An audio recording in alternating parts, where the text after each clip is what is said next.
Right, good. So I actually have this okay, before that, yeah, I just also want to also acknowledge I have been learning a lot from teachers, right? Dharma teachers, and two of them has greatly influenced the work that I do and how I speak, how I relate. And one of the teacher that has influenced me a lot is Longpo Viradamo. So I've been learning a lot from him, and also the late Thich Nhat Hanh. Been reading a lot of his book and listening to some of his podcasts as well. So what you hear today, if it's useful for you, I would really like to kind of say that it is actually the teachings from the teachers and from the Buddha's teaching, right? So that just want to acknowledge the teachers that has been very, very helpful for me, right? Give me a minute, yeah. So because I think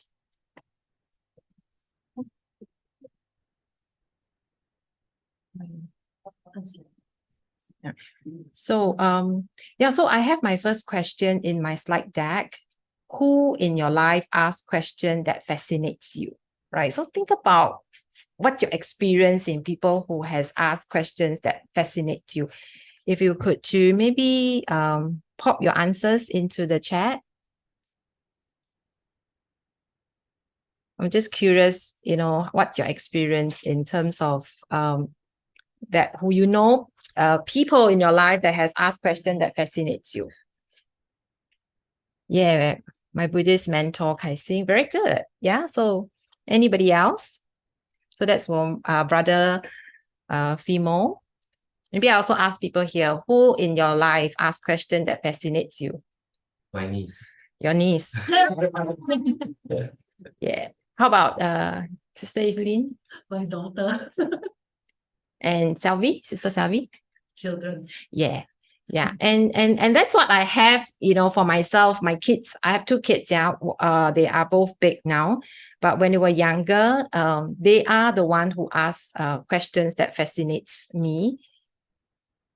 I think I cannot move. Yeah. So the children actually ask questions that fascinates us a lot. And then the question is why? Why do you think they ask questions that fascinates us? Any clues to that? They don't have preconceived notions. They don't have preconceived notion. Anything else? Like your daughter, why do you think she just asks question that fascinates you? She's so pure. She's so pure. Yeah. And this is what I want to bring it out to. I don't think I can. I have to. Yeah. So I want to just bring this point before we start to really ask question. We need to look inside us, right? This inside us is looking at our state of mind. So from the Buddha's teaching, we learned about the kusala and akusala, right? And just having that awareness of where you are coming from when you are in this conversation with this person. What's your state of mind? Because your state of mind will influence the questions you ask. You can actually ask the same question with different state of mind. The questions can land differently. And you can have different impact to that person. The space that you hold for that conversation can also be very different. So the state of mind is the training that I talk about, training ourselves to always be aware about how are we coming into the conversation with someone, right? So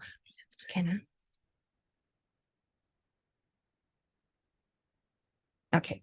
So this parachute here is what I call that very openness, that open mind. And we see a lot in children where they're genuinely interested to want to know. All right. And they're so super curious to want to know what's going on. And they want to kind of just ask questions because they don't know. So they're coming from a place of they don't know. Right. And genuinely interested, and that sense of curiosity. And also that beginner's mind. These are words, right? Sometimes we say, yeah, we know all this, but this beginner mind is a training.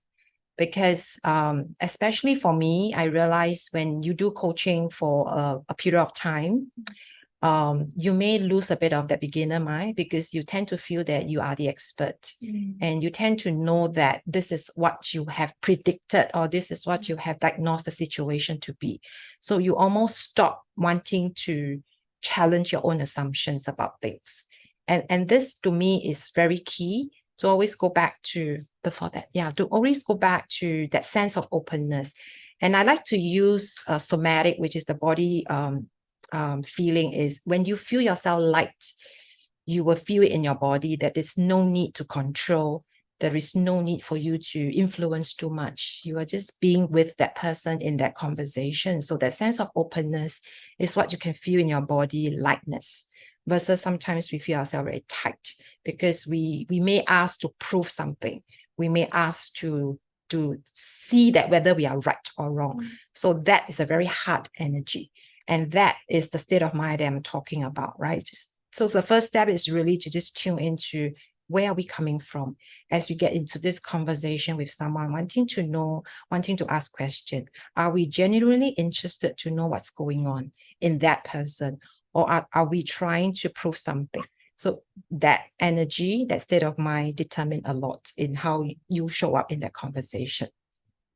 So that's one thing that I want to highlight. And okay.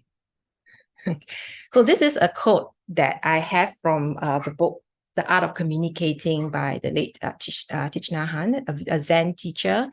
In the book, this is what he says, right? When you produce a thought, it bears your signature, right? Your speech and your physical action, both compassionate or violent, also bear your signature.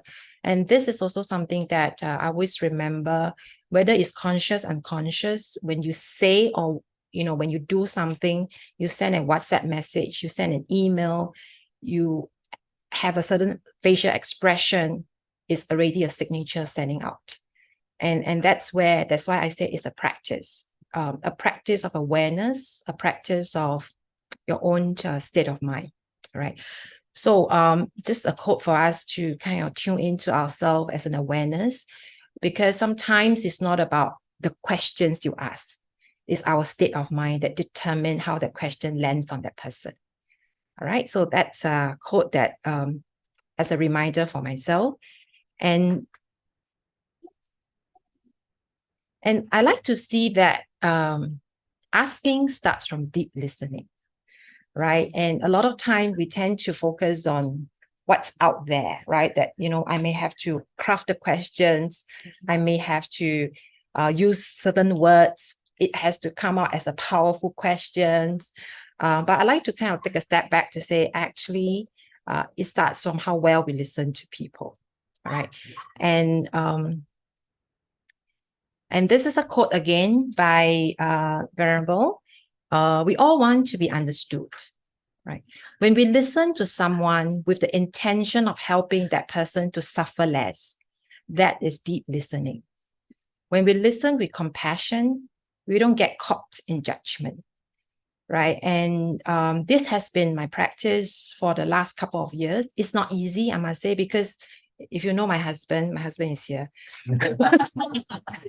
I'm someone with I come with high expectation of myself and of others, and I can be quite judgmental at times, and especially towards kids or even to family members. And sometimes I kind of find myself being hard on myself and on others. So this practice of deep listening has changed my life a lot in terms of really wanting to understand myself and wanting to kind of help people to suffer less.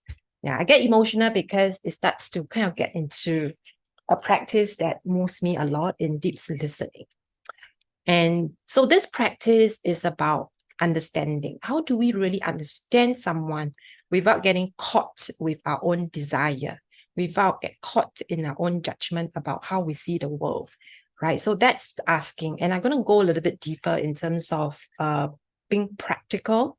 What are some of the ways we can deepen the way we listen to someone? And always remind myself that don't assume that you have understood the person, because I don't even understand myself at times, right? Sometimes I don't understand why I think like that. So there's always this challenge that I have for myself that don't ever think that you have understood that person 100%, because sometimes we'll make statements like, yeah, you're like that. You're always like that. I know you, all right? But we don't. And I always remind myself I don't, because I don't even understand myself all the time, right? So with this as the background, with this as the foundation, Cannot. Okay. So I'm going to show you like some of the ways how I sometimes kind of share with leaders and also for myself. How can we practice this deep listening? And before that, I want to ask a few questions, right? So the first question is to just ask ourselves, why do we listen? It seems to be a wait, one by one. Slowly coming. So the first question is, why do we listen? Maybe I can ask someone from the, the chat room, right? I mean the Zoom. Why do we listen? Anything that comes to your mind? Why do we listen? Any idea? Sorry, I want to pin Sister Teng, but now I was looking at your face. It's okay. Sometimes we listen to reply. Yeah, Sister Sharon. I see, okay. Yeah, thanks. So what should I do? Do I join audio or? No, later. Okay. So Sister Cheryl says sometimes we listen to reply, we get information. Yeah. And any other reasons why we listened? Because my boss tell me to sit. Because my boss asked me to. So yeah, so it's to get information, to get updates. Yeah. So that's how our environment train us, that we listen to kind of get information. So I like to say that we listen to understand the different parts of what's going on in the work part, right? And we listen to understand people. Yes. We listen to sometimes fix problem. And we tend to listen for gaps. We tend to listen to analyze, right? So this has been the muscle that we have been training ourselves in the way we listen to people. But if you really look into how we relate to someone, how it then shows up, the way we listen is to fix, is to analyze, is to problem solve. That's one-sided, right? So I always give this example. For example, a child going to the mummy. So, mommy, I score 70 out of 100 for my spelling. And then the mother responds, oh, how many marks did your friend score? Familiar, right? And then, so that's listen to analyze. That the child come to you to say, I score 70 out of 100. And then your response is, how many marks did your friend score? You want to analyze where your friend, your child is. Maybe your child actually can move up. So that's one muscle that we have, listen to analyze. But maybe the child wants you to acknowledge. Say, so that's this listen to acknowledge, listen to recognize, which I always say that this could be an underused muscle. Same for like at work, right? So like your colleagues say, hey, we did well this quarter. Then Right. like, how the other team did. Exactly. Right. So understanding what the speaker comes to you to say something, understand the need of that person, that itself is a practice. That itself is a space that you can be in to not just about what you need, but what's that person need as well. So that is a practice. Yeah. And therefore, I like to see that we listen for different reasons. And if we could change sometimes the reason why we listen, not just to problem solve, to fix or to analyze, but to then tune into, can we also listen for potential? Can we listen for the strengths in that person? Can we listen for the qualities in that person? Can we listen to recognize that person? Right. And that become another muscle that we can build that's coming a lot more from the heart as well. Right. So maybe you can help me. Yeah. What do we listen for? All right. So in the context of, let's say, female says, sales, yeah, maybe to see where's the gap. So we listen to look at data. We listen to analyze. We listen for, sometimes people's reactions, when we say something, how they react. So these are some of the things that we listen for. Right. And, but there are different things that we can look out for, right? So this is just, we call it an onion that we can peel, right? This first layer, which usually the easiest one is the facts and data. We can listen for that.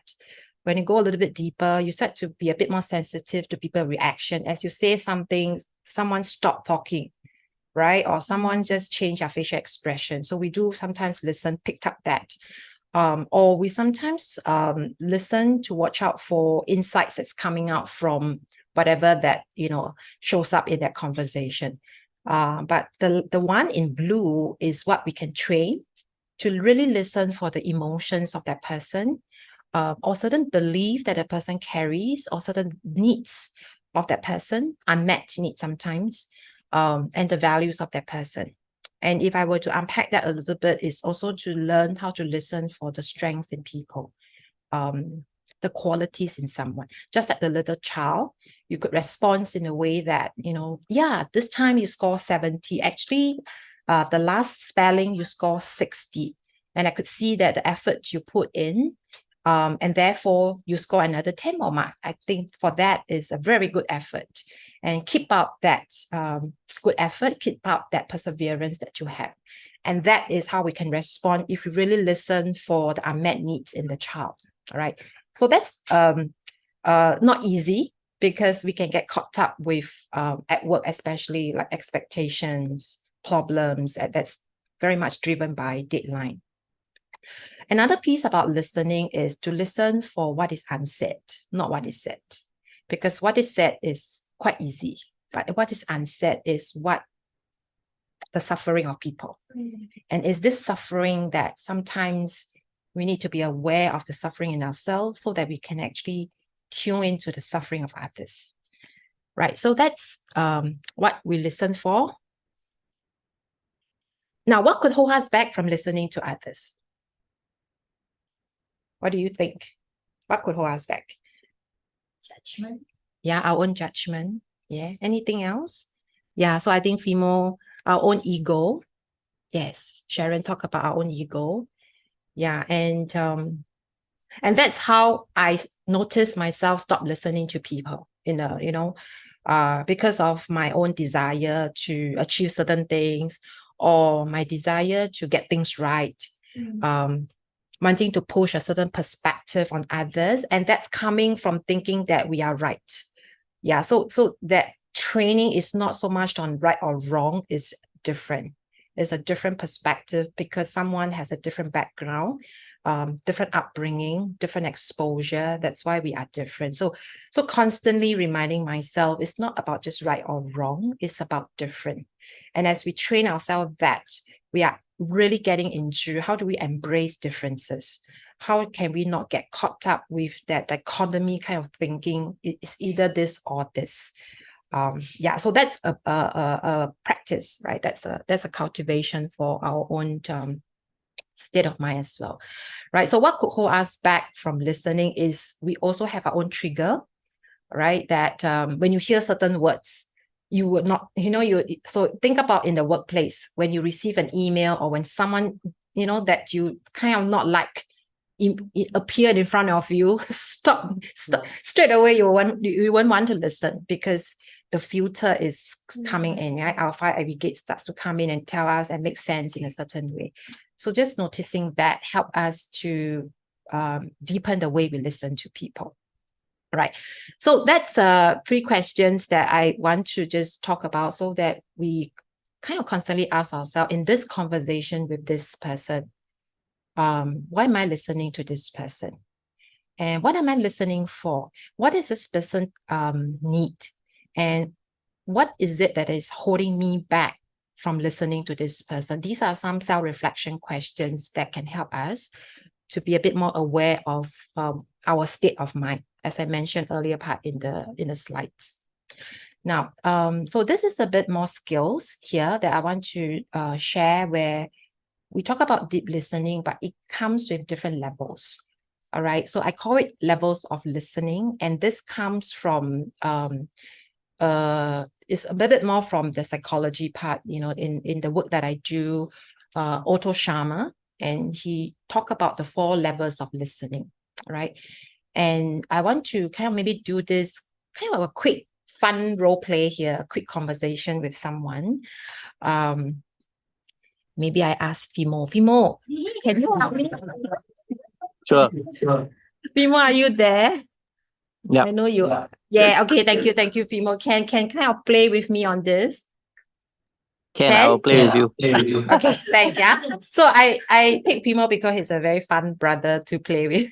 So also to make this a little bit fun and alive for all of you, so that I like to bring this level of listening is not about you are in deep reflective mode and then you can get into it's a day-to-day conversation with someone, right? So Fimo, what I'm going to do is I'm going to just ask you a questions like, what do you do over weekend? What's that one or two things that you do over weekend? Something like that. And then I will demonstrate how I listen to you at different levels. And then you kind of give me answers that you are comfortable to share in the bigger group. Is that okay for you? Sure. Okay, good. So yeah, so brother, what's one of your two favorite activity over weekend? What would you like to do? The weekend just started. Okay. Yeah. So what would you like to do? I think over the week I was editing SBM's video, so it was enjoyable. Learn a new skill from brother Kyle. Okay. Yeah. Yeah. And over the weekend I'm going to probably have some food over cafes and all that with my girlfriend. Okay. Yep. Okay. So we can stop there. Okay. So I hear that you have been busy with SBM, the mentoring poster. Thank you so much for that. And then you're going to be in a cafe with your girlfriend to chill, right? Yep. So that's what I'm hearing. Okay, good. So now, what I thought maybe, brother Fimo, you should also try meditation, right? So meditation, is good, right? Actually, weekend you should do a bit more meditation. Sure, I will try. So in that, so this is first level of listening, close mind listening, right? That says he wants to go to the cafe with his girlfriend, and I say no. All right, you should do meditation. Meditation is good for you as a Buddhist practitioner. That calms your mind. You should do that because it's on the weekend. You should recharge yourself, and then when you go back to the office, you would then be more refreshed. So you see that this is his point of view and my point of view. And then if he's very kind, he said, okay, sure. Can you imagine if you have someone say, no, I don't think so. And then you're like, you should, really, meditation is really good for you. From my experience, it really helped me, right? And I spent the next 5 minutes talking about how meditation helped me. And then we are in this, my point of view and your point of view. That's a close mind listening, right? So I'm going to move into a level 2 listening. So in level 2 listening, this is where we talk about it as open mind listening, right? So I'm going to ask Brother Fimo, when you said that you want to kind of go to the cafe and kind of spend a little bit more time with your girlfriend. So I'm going to ask him if that's something that you like to do. What is it that you find enjoyable in that activity? For me, it's about deep connection and spending quality time. Okay. Yeah, so that's the thing I enjoy most when I'm with people. Yeah. Right. So you get a sense of connecting, maybe in this case, your girlfriend, and really have a bit more intimate conversation and the connection with her. That's why you find, it's important for you to spend the time in the cafe. Am I right? Yes. Yeah. And how do you feel when you are just in that kind of a connection and talking to, in this case, your girlfriend? How do you feel about that? I feel rejuvenated and heard and listened to and understood. Very good. Yeah. You have a very good girlfriend. Thank you. Right. Thank you. Yeah. So that's what I'm going into understanding a little bit of where he's coming from. All right. So it sounds simple, but just checking in. Why is just going into the cafe important for you? What are you getting from, having that time spent with her? And then she starts to talk about the connection.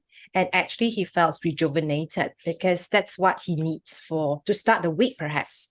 All right. So in listening to that, that's where we can get a little bit into. So it sounds like rejuvenation and connections, having that deep connection is important for you. Am I right, brother?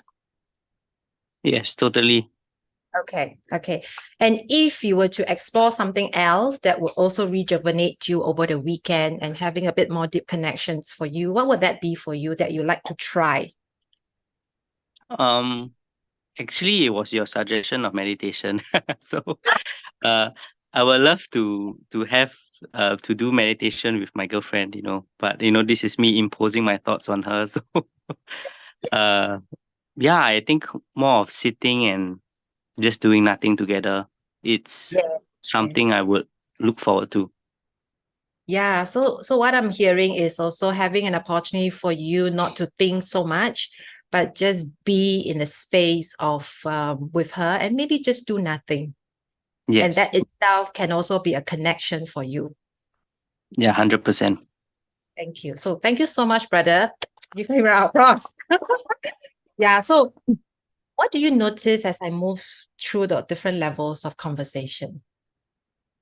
Your body is not as tight. Yeah. Yeah, my body is not at tight. What else do you notice? You have rapport with the other. Yeah, start to build rapport. Anything else that you notice? Echoing and Yeah. agreeing with you. Well, I may not necessarily agree, but kind of really just, oh, okay, this is what I'm getting from you. Right. And it sounds simple, but that could happen in everyday conversation with people, right? That people comes to you with, I want to do this, or I want to eat this.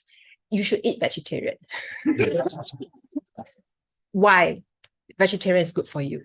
It gives you this and that. And then no, you should try that. And we are in this, my point of view and your point of view.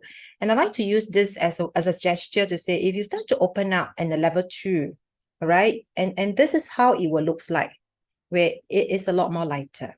And you will notice that the person who is still holding on to, I want to eat this, the person cannot push because there's nobody to push with. And when the person cannot push, the person feels lighter. All right. And when the person feels lighter, that's where you can really step in to understand and to have different types of conversation with that person. So my point here is that force that we put in can actually not move that conversation to the next level. All right. Or at least to broaden our exploration. All right. So how do we then actually take it more at a more practical level, which I have it in my slides here. So the first, when we talk about noticing that I may have this, my point of view and your point of view kind of energy in us, we may have to ask a bit more probing question when the person say, I want this, like in Fimo's case, I want to go cafe, for example, right? To say, oh, okay, what do you like about that? And if I were to, if this case is something that I want to explore a little bit more, what's the pros and cons of about that? And kind of get a little bit more data. Right? When would you like to do that? Or on Saturday morning or Saturday night? Or how about Sunday? So we start to collect a bit more data so that we actually don't get into this because this is what we think is right or what we think is most helpful. All right. So that's probing kind of question. And then we go a little bit into the second level to move into a level 2 and a level 3 kind of listening is to clarify. This clarifying is a practice for me is to kind of really step into the shoes of that person. Well, we hear a lot in all the communication classes. We hear a lot of stepping into someone's shoe. It sounds easy, but sometimes it's really not easy because what's not easy is we love our own pair of shoe. Yeah, and to step in, we need to remove our pair of shoe, and that's the most difficult, and that's the practice. Right? The practice and just telling yourself, this is your own pair of shoe. This is how you see the world. And this is not others see the world. Right? And to just say, tell me more. What is so interesting about that? Tell me more what's engaging you, in that, going to the cafe, just using that as an example. What do you mean by deep connection? What are you looking at? So I didn't ask that because it's just a very short kind of role play. But when you say deep connection, what is that? What are you looking at? So sometimes we do a bit of paraphrasing. I'm hearing this. Am I right? I'm sensing that deep connection is important for you. Am I right? I sense that just rejuvenating yourself is important. Am I right? So kind of play it back and frame it and kind of throw it back to the person to let the person know whether or not you are right or not. So that's a clarifying kind of attitude here that we bring into conversation to not get stuck with your own point of view, right? And when we can do that, you're already stepping into the open heart listening. Now, the last level is the open will listening, right? So the inquiring part is actually what's meaningful for you when you go to the cafe. What is meaningful for you in this situation? And in the almost asking, what's the little vision that you have for yourself? Sometimes when we talk about in project, when we start to get into my point of view and your point of view, and really, not get into the drama, but to really step back to say what's important here in this situation that we are all after, so that we don't get into one or the other point of view. We actually starts to go into a new point of view. And this is where we start to have a generative way of listening to what's coming, all right, what's evolving and what's emerging by just exploring. So this is a co-creation mindset that we actually believe that we can co-create together as long as we hear and we understand each other. That's why it's called open will listening. So in Otto Scharmer, he called this level 1 to 2 slowly as a level 1 is a letting go. All right. As you move up to the heart and the will is letting come. Yeah, letting come is what's emerging out there, and just allowing that and just listening and tuning to that. Yeah, and as you listen, it is a practice. It is a practice of awareness.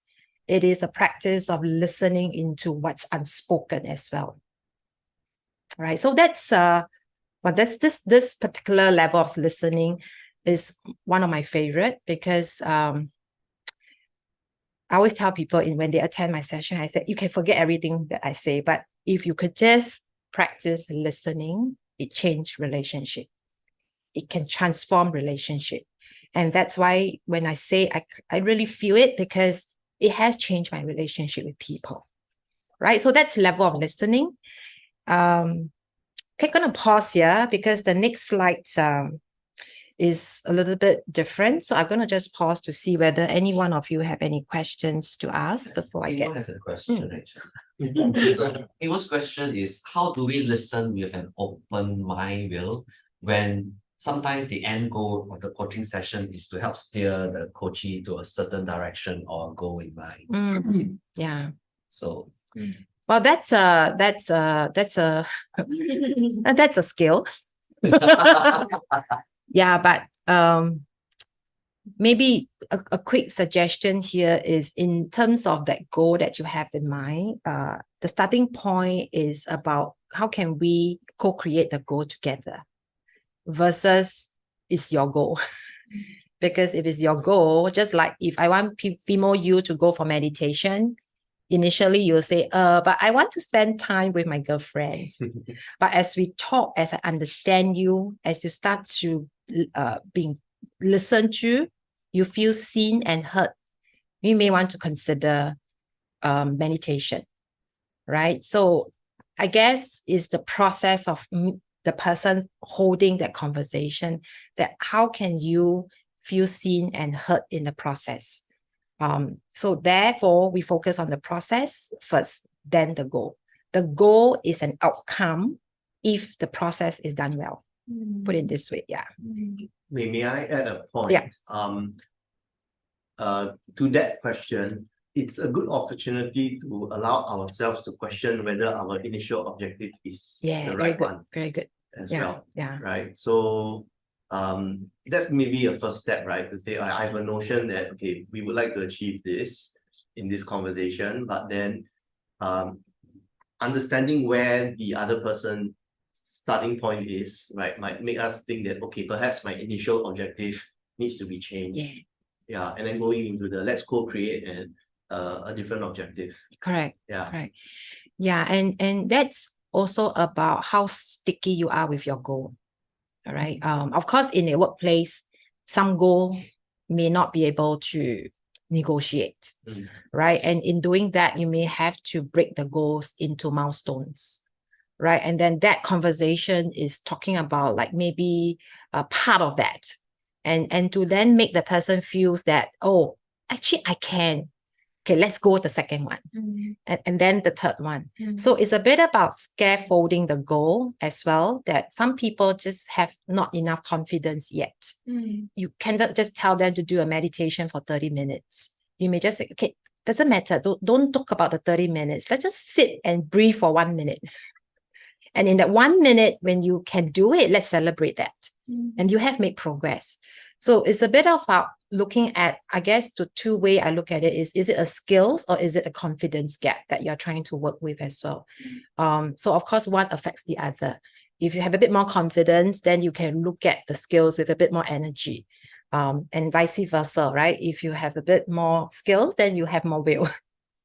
So as a leader, as a parent, or whoever, whichever role you play, it is about noticing about that person. What is the person need?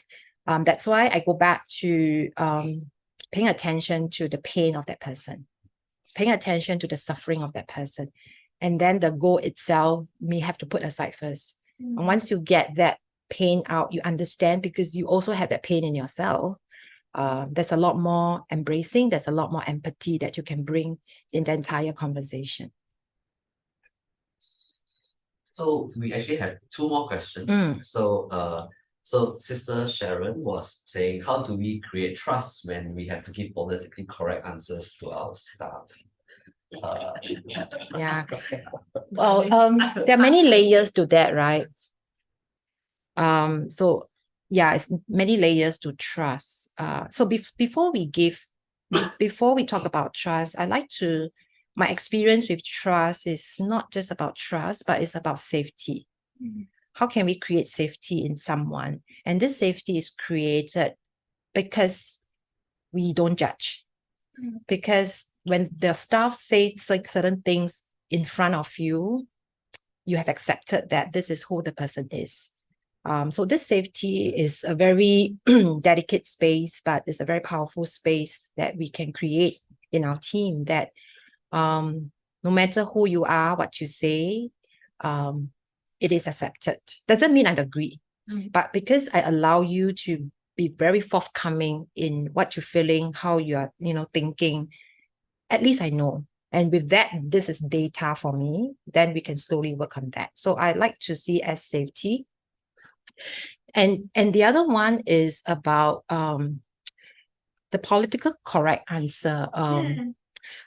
Last time I think about this, like I say, I need to be very politically correct. But the Buddhist teaching has taught me about truth.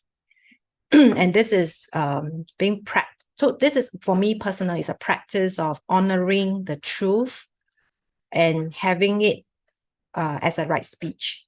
So how can I say something where I honor the truth, yet I don't hurt that person, right? And that's a skill. So so in a corporate setting, I will share this very simple framework, right? It's called SBI. Some of you may have heard about it. What is the situation? What is the behavior? And what was the impact, right? So for example, let's say I could say a person A, right? So the staff, earlier on, you raised your voice at me during the presentation. I felt disrespected. So the situation, the behavior, and I feel. So I own back my feeling, right? And I felt disrespected. It's the way of how I own my feeling. But I need to tell you because your action has impacted me. So this is said not in a very rude way, but in a very respectful way, that you did this in this situation and this has affected me. And I want to talk about this. I wonder if we can sit down and talk about this. And when I can constantly practice that honesty, that truth, talking about it, I'm also encouraging my staff to do that to me. So we are also a mirror to the team and to the people that we are managing. If we constantly talk about nice things, politically correct things, your staff will also do that to you. And what is lost is truth. And to me, that's right speech. That how can we encourage people to practice right speech in a respectful way? So I'm after the value of truth and respect. Can we hold this both together? can we hold this both quality together? And it doesn't have to be nasty. You just have to talk about it. And the more we talk about it, the more we are challenging our own assumptions about that person, because we may be wrong about that person. Right. So just that how I would manage conflict at work, and how I would sometimes talk about it with awareness that my state of mind is, I want to know. I'm curious to find out. And I'm keen to understand what's going on. What's the pain? What's the suffering that you have? And let's just have a conversation around that. And if I can have this kind of states, right? Usually I feel the conversation doesn't go too bad, because we have that respect for that person. Right. So yeah, so that's my response to Sister Sharon's question. Any other questions? Yeah, I think we can push the questions a little bit later as well. Okay. We have time for that, and maybe if you want to. Okay. So that's a little bit about the deep listening as a practice as well. When I say this, doesn't mean I'm always at a level 4. There are times where my husband there, he is the recipient of that I can be at level 1. Yeah, level. See? It must be more politically correct. Yeah. Yeah, but what I want to maybe as a message is it is about a practice, right? And just catching ourselves when we feel that we are in this very tense energy of this. And that means I'm not listening. And that's where I need to stop. And I need to go back to what's important for me. All right. And what else has I not talked about? What's that vision for me in this relationship? Right. And then that helps me to go back here first before I add more into that conversation. Right. Maybe one small comment on it. I mean, as family members, right? Sometimes because we are very task oriented through the years, so we tend to just do. And then when you do, you only say, hey, just do this, don't ask so much. Yeah. And then after a while, you tend to just have the habit over the years of just having a close mind listening or conversation. And you just assume that the other party is like this. But actually, throughout the years, people change, and that change is not factored in. Exactly. Yeah. So that's something which I think we just need to be more mindful, especially with his family. Yeah. And I think Demi has brought out a very good point. As like my parents, as they age, my way of listening to them has to change as well. And we don't stay together. So sometimes a phone call, 5 minutes, they may tell you, oh, I do this, I did that. And you may feel that, hey, I'm busy. Just can you just go straight to the point? But they were like, oh, and then you're like, and then that's the moment where you realize that maybe my purpose of listening is to get things done. Yeah. But their purpose wanting to tell me is I need to share because I feel lonely at home. Yeah. So that's where I talk about listen for the unmet needs in that person, because that person may have certain unmet need that he or she wants to come to you. All right. And we also have our own needs. Right. So the last slide that I want to go into is a little bit busy, but I thought this is a frame to share that I also use in my coaching conversation. A simple framework, but very powerful in a sense, because it changes the language from telling to asking. All right. So our mind is kind of sometimes wired to give solutions to problem solve, right? That's how the world has trained us. But there's also this piece in our mind about drawing out from people, asking questions to deepen awareness, and to come from a place with that belief that people are resourceful. And therefore, the questions help to unlock some of this resourcefulness. And that's what coaching is about, is the belief in people are resourceful and they tend to have the potential to solve their problem. But they need to have a platform for reflection and for sense making. And you'll be in conversation sometimes with friends that as you talk, you start to make sense. You hear yourself and you say, yeah, actually true, huh? Yeah, that's how holding a space for people to talk to kind of make sense is what coaching is about. So this is a very simple framework, and I call it like a GPS framework so this works when someone comes to you with a problem. Let's just say, yeah, I just can't live with my mom anymore, and she is doing this and that. Yeah. So I actually have one person who came to me who complained about the dad. Just a very simple example, right? Yeah, my dad during COVID time, he watched TV. It's very noisy. I cannot work at home. And I had to really just close my door. And there's just a lot of complaint. So I call this a problem, or sometimes I call it a drama. Okay. And that's the GPS is, where do you want to go? Right. So I listened to this person. I said, you sound frustrated. He said, yeah, I'm very frustrated. My dad, da, da, da, da, da, da, da.